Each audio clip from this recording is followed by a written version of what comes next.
चला आता commerce choose करायचं पक्क झालं, डिसिजन घेतला. आता पुढचं पाऊल. आता तुम्हाला कॉलेज निवडायची वेळ आलेली आहे आणि कॉलेज निवडताना बरेच लोकांना बरेचसे प्रश्न येतात. ते प्रश्नांचे काही उत्तरांचं उत्तर मी देण्याचा या व्हिडिओमध्ये प्रयत्न करणार आहे. तर बऱ्याचशा मुलांना या टप्प्यामध्ये असं होतं की इंग्लिश लँग्वेजमधनं कॉमर्स घ्यावं का दुसऱ्या लँग्वेजमधनं?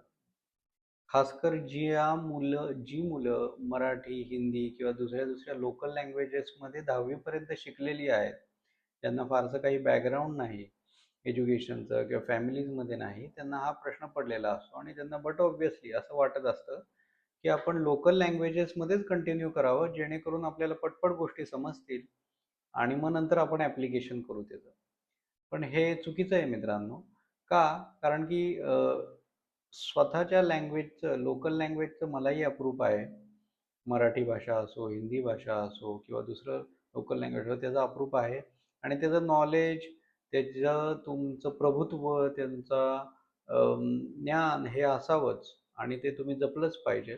पण प्रॅक्टिकली ज्यावेळेस तुम्ही कॉमर्स फील्डमध्ये काम करता, त्यावेळेस तुम्हाला नेहमी इंग्लिश कॉन्सेप्ट्स, इंग्लिश लँग्वेज आणि इंग्लिश सॉफ्टवेअर याच्यामध्येच डील करायचं आहे. त्यामुळं तुम्हाला कन्सेप्ट्स हे समजून घेणं इंग्लिशमध्ये खूप गरजेचं आहे. त्यामुळे इंग्लिशमध्येच तुम्ही कॉमर्स हे निवडा. हा पहिला टप्पा. दुसरं कन्फ्युजन असं होतं बरेच वेळा लोकांना, की आपण कॉलेज कुठलं निवडावं? बऱ्याच वेळेस असं वाटतं, की कॉमर्स सगळे कॉलेजेस तर सेम आहे आणि कॉलेजेसचा एवढा फरक पडत नाही कॉमर्समध्ये. का? कारण की तुम्हाला पुढं काही मोठ्या कोर्सेसला जायचं नाही आहे किंवा मोठं काही चूज करायचं नाही. जसं सायन्समध्ये फरक पडतो बऱ्याचसा. तसं कॉमर्समध्ये एवढा फरक पडत नाही. तर असं वाटतं, की जवळचं कॉलेज निवडावं, तिथं जावं, तिथं शिकावं. मग आपले आपण स्किल्स शिकावेत, हे करावं. किंवा अल्टरनेटिव्ह कॉलेजेस आजकाल आलेले आहेत, जे प्रॅक्टिकल बी-कॉम, प्रॅक्टिकल कॉमर्स याचं प्रमोशन करतात आणि ते प्रायव्हेट ट्युशनमध्ये सगळं तुम्हाला प्रॅक्टिकली ज्ञान देतात आणि फक्त एक्झाम्स द्यायला तुम्हाला ॲफिलिएटेड कॉलेजेसमध्ये जावं लागतं. हे सगळ्या ऐकायला जरी कन्सेप्ट खूप छान असल्या, तरी मला असं वाटतं की 11वी-12वी ही खूप यंग स्टेज आहे आणि तुम्ही त्याच्यामध्ये प्रॅक्टिकल शिकाच, प्रॅक्टिकल ज्ञान, ते ॲप्लिकेशन शिकाच, पण तुम्ही तुमचं नेटवर्क बनवता आत्ता. त्यामुळे तुम्ही लेजंड कॉलेजेस ज्यांचा कट ऑफ हाय असतो, जे नामांकित कॉलेजेस आहेत, जसं BMCC आहे पुण्यामध्ये, जसं दिल्लीमध्ये श्रीराम कॉलेज आहे किंवा मुंबईमध्ये नरसी मोहनजी कॉलेज आहे. असे कॉलेजेसमध्ये तुम्ही ज्यावेळेस जाता, त्यावेळेस तुमच्या बरोबर त्या कॉलेजमध्ये येणारा क्राऊड सुद्धा हुशार असतो, प्रगल्भ असतो. ते बरेचशी मुलं हे काहीतरी मनामध्ये ॲम्बिशन घेऊनच आलेले असतात. त्याच्यामुळे तिथली मुलं हे पुढं काहीतरी मोठं करतील अशीच अपेक्षा असते आणि असं होतंही तुम्ही हिस्टॉरिकली पाहिलं तर.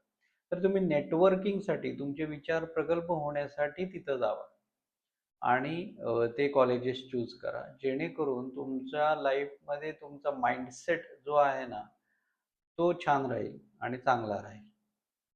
आणि तिसरा बरेच वेळेस आता आजकाल डिसिजन मेकिंगमध्ये असं असतं, की मॅथ्स निवडावं का व्होकेशनल सब्जेक्ट निवडावा का लँग्वेजेस निवडावे. तर आय वुड ऑल्वेज से की तुम्ही जर CA, CS असे मोठे कोर्सेस करणार नाही, जिथे तुम्हाला मॅथ्स अत्यंत गरजेचं आहे किंवा तुम्ही स्टॅटिस्टिकली वगैरे काही करणार असाल, तर डोंट गो फॉर इट. ते त्याच्यामध्ये डेरिव्हेटिव्हज आणि बाकीच्या गोष्टी असतात, जे प्रॅक्टिकली खूप लेटर स्टेजमध्ये लागतात किंवा लागतही नाही आणि तुमचा आत्ता त्याच्यामध्ये खूप वेळ जाऊ शकतो. त्याच्यामुळं you can take OC, office management, किंवा तुमचे काही त्याचे ऑप्शनल सब्जेक्ट असेल IT वगैरे ते घ्या. लँग्वेजेस पण बरेच कॉलेजेसमध्ये आजकाल असतात. पण लँग्वेज सुद्धा तुमची इंग्लिश असेल आणि दुसरी म्हणजे तुम्ही कुठलीतरी फॉरेन लँग्वेज घ्या. डोंट गो फॉर हिंदी किंवा संस्कृत, जे ऑप्शनल आणि स्कोरिंग आहे वगैरे. तर जे प्रॅक्टिकली यूज होईल, जसं फ्रेंच आहे किंवा तुमची चायनीज लँग्वेज आहे कधी-कधी किंवा जॅपनीज लँग्वेज आहे. अशा लँग्वेजेस चूज करा जेणेकरून तुम्हाला एखादी एक्स्ट्रा फॉरेन लँग्वेज आली तर तुमचा एक अप्पर एज राहील. ओके, तर तुमचं आता कॉमर्सचा निर्णय झाला, कॉमर्सचं कुठलं कॉलेज घ्यायचा निर्णय झाला आणि कुठले सब्जेक्ट घ्यायचा हाही निर्णय झाला. होप तुमचे बरेचसे डिसिजन्स याच्यामुळे सॉर्ट होतील आणि तुमचं पुढचं पाऊल हे तुम्ही कॉन्फिडन्सने टाकाल. असेच मी पुढचे व्हिडिओज करत राहील आणि तुमच्याबरोबर या जर्नीमध्ये तुमच्या सोबत राहील. तुम्हाला काहीही डिसिजन मेकिंगमध्ये जर मदत लागत असेल तर मला DM करा, मला कमेंट करा and I would be happy to help you with all the knowledge I have earned and all the experience I have earned until now. Thank you. Keep following, keep subscribing. Thank you.